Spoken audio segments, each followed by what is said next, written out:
Greetings, everyone. Welcome to Worship Digest. And tonight we are joined by Miss Mantha, who is an amazing person. And Miss Mantha, we welcome you to the program. You may carry us along with your revelation, and you may share with us about worship. Thank you. Thank you so much for having me. I feel so much honored to be part of today's segment because I understand, we've been having many people coming through and sharing their deep insights and knowledge about worship. And may God just lead us, all of us, through as we engage in today's topic. And my apologies, you know how it is. Children come alive at night, so don't mind the noise in the background. They're just my nephews, but I hope we'll do just fine. So worship, for me, for the reason why we're speaking of worship, taking it from the basis, for me, from the foundations and from the roots, for me, it comes from even salvation. And salvation is a very personal thing, because we have the Father, the Spirit, and the Son, and they're just doing just fine. This is just me and my imaginations and my perspective, and they're thinking to themselves that we need people and we need to grow the family, because at the end of the day, he's a God of family, he's a God of relationships. And he's thinking, okay, what are we going to do? And there he goes, he creates and forms man in his own likeness. And men go on to actually sin, we fell from grace from the very first man, Adam. And it took the very same God to say, okay, how do I get these people back to me? And it was all, I'm just trying to highlight the idea of how salvation is personal and how we got to be saved. And to speak of us being saved is to speak of how Jesus came, and is to speak of how the cross is involved. He came, he died, and we got reunited with the Father. And salvation, it's meant to be kept, and it requires a certain art. It requires an art of keeping, and one of those things for me, it's worship. And if salvation is personal, then worship is to be personal.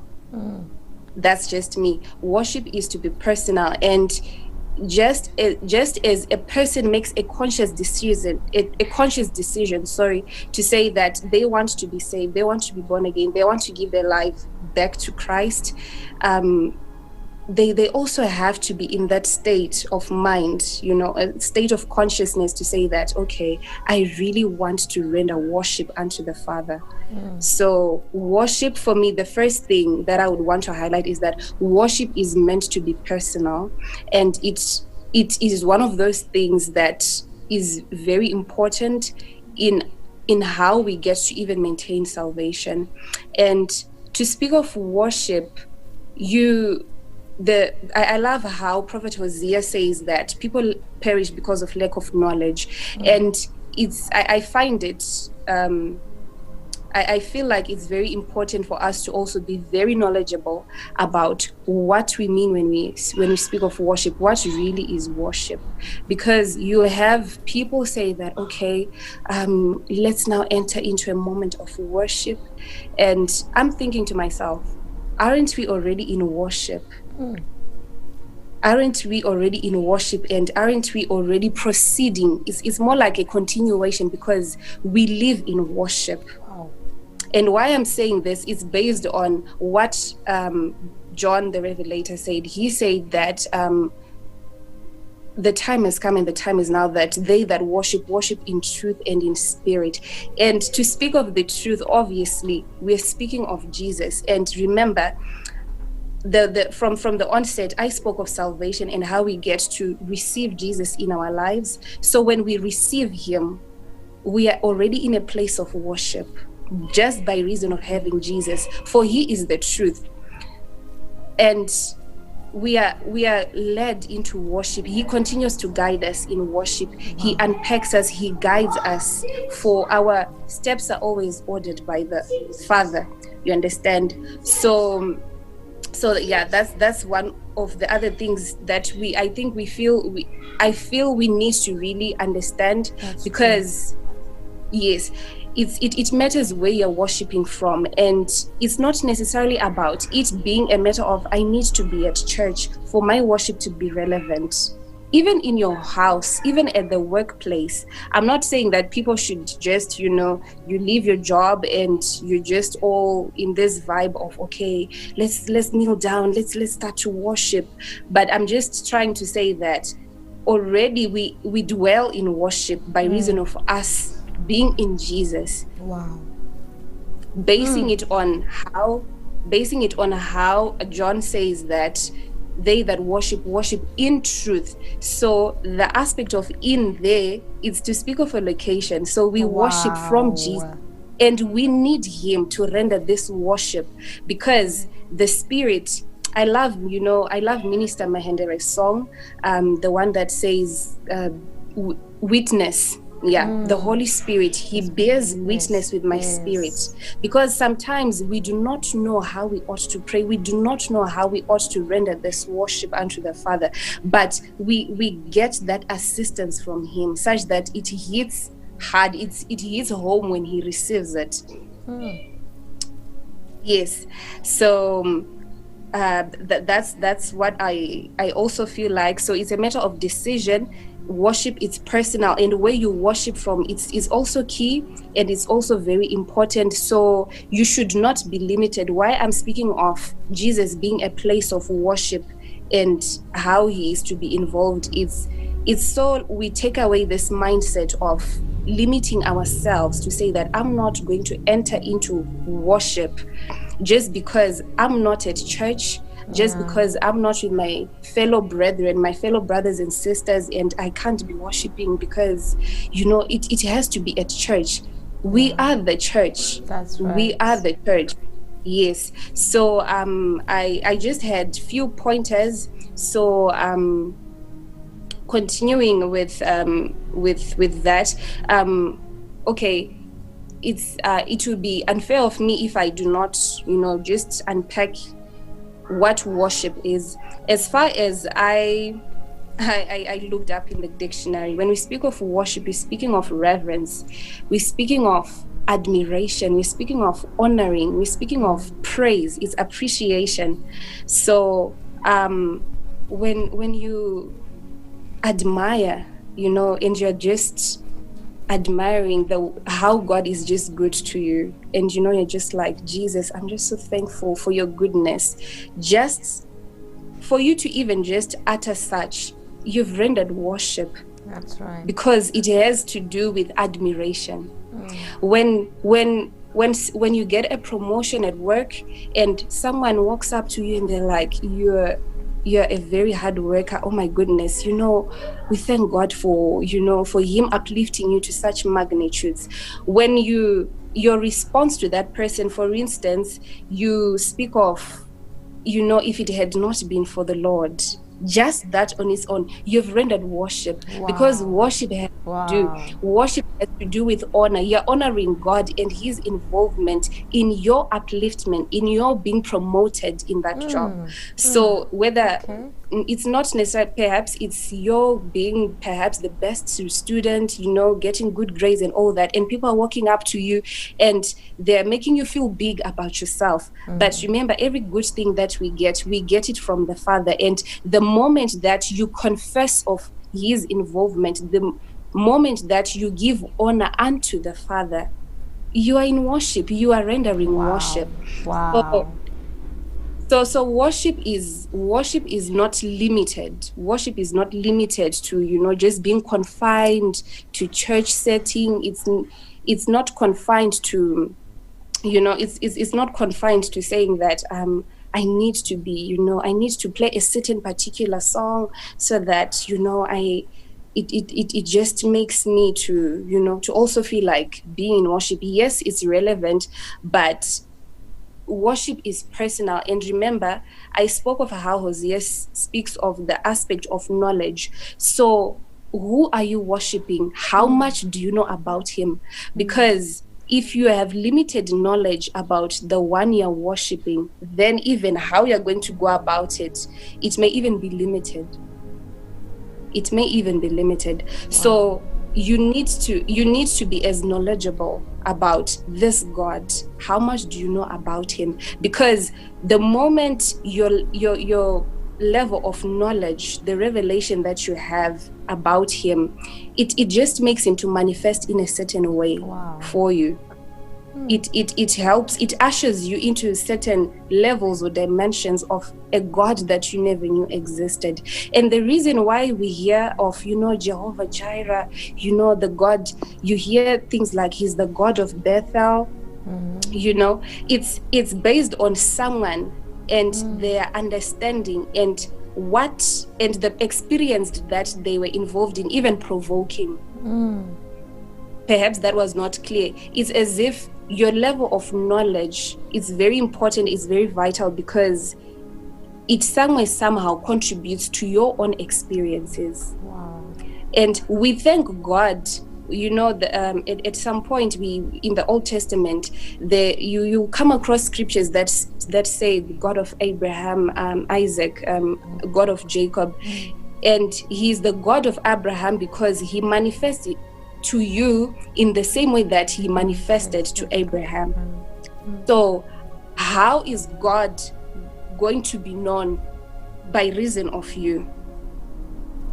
And by that I mean to say that how personal do you want your worship? How deep do you want to go, such that when someone looks at you, someone looks at your life, they can actually say, you know what, the God of Minister Simbi Sochimbetete,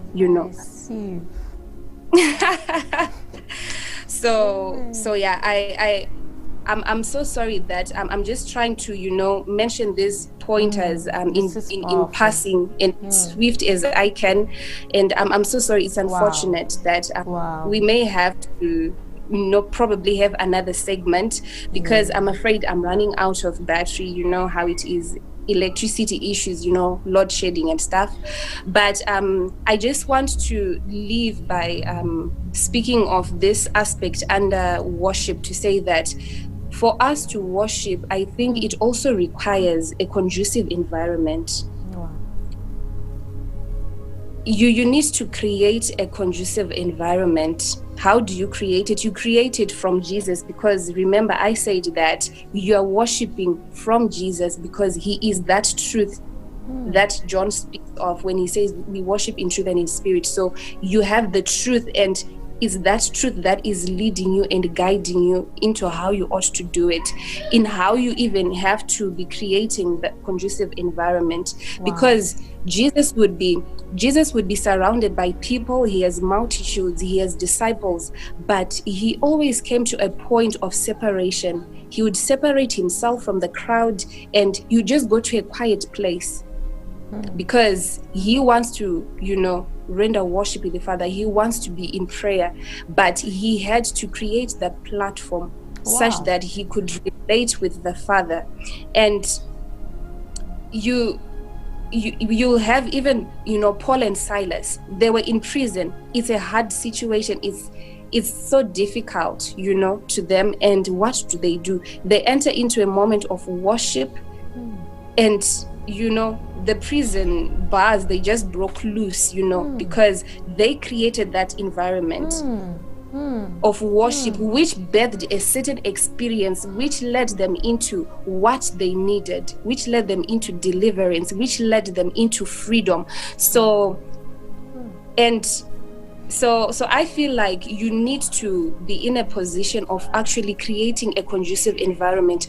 And I'm not saying people should necessarily, just go to a quiet place. If it's, playing certain music, uplifting music, praise and worship songs, if it's listening to a sermon, if it's lying on the floor, if it's lifting up your hands, if it's taking a walk and you're surrounded by nature, you need to also know yourself, and how best you can relate with your maker, how best you can that place of. So conducive environment is also key when it comes to worship. So those are some of the pointers that I had for you. So what I'll leave people with is that worship is personal as much as salvation is personal, because it's as if salvation is an umbrella, it's too broad, and within it you have worship, and worship is one of those very key and important things that we use to maintain, to maintain the salvation that we had. And you need to make a conscious decision to actually be in worship. You need to be knowledgeable. You need to have knowledge, and not just any knowledge, because there's tons of material out there about worship and everything. Wow. But then I love how John 8:32 says, you shall know the truth, and the truth shall set you free. So the truth you know about worship leads you into freedom, leads you into deliverance, just as I've already highlighted. And you should just be confident also in the fact that you are already in worship, and you should let worship be a lifestyle. Let it continue. Wow. Because so you're not in a moment of saying that now it's time to enter into worship. You are in worship, but you want to give more worship unto the Father. You want to create room. You want to make that conducive environment. Wow. And speaking of making room, I love how I love Jonathan McReynolds' song that says make room. Yes. So you have to be conscious of the fact that I need to create that space, that environment, so that I can draw nearer to the Father, such that he draws nearer back to me, because we have principles at the end of the day. So it's these principles that actually unlock certain experiences. That's true. When you obey them, because it's obedience is that key that unlocks the door of whatever that you may need. So that's what I had prepared, and I hope someone learned one or two things about worship. And my apologies again for noise that was in the background. And I promise you, before the year ends, we'll have another segment, and we'll continue to share more pointers about worship. So thank you so much for having me on this segment. I really appreciate it. Wow. This is so amazing. Wow, this was like another revelation, like another side of knowing what really worship is. Wow. Woman of God, thank you so much. She is a motivational speaker, an inspirational speaker, whatever you call it, those English words, a philanthropist, those people, that's who she is. And she is writing a book which is soon going to be released. You can Colors by Rainbow. Can you specify? It's called? Okay. Thank you so much. She really has a tendency of speaking highly of me, but she's the bigger one. I'm the one on the platform, and I've been watching her and watching what she's doing, and I've been also learning.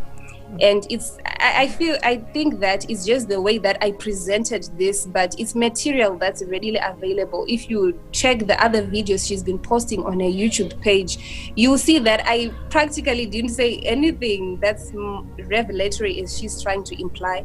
But either way, I'm so thankful, and the book is Perfect Rainbow, and we'll surely we'll keep you in the loop on the progress and the dates it's going to be released. So thank you again for having me. We are honored and we feel so humbled, Ma. God bless you so much. Like we were so blessed. This was so powerful, especially knowing that we are already in worship. We do well in worship. We walk with worship everywhere we are. Like we already are in it. You really broadened what people meant by worship is a lifestyle. Like we came to understand that, okay, we already are in it. So we should not say it's now a moment of worship, let's go in. We are always in worship.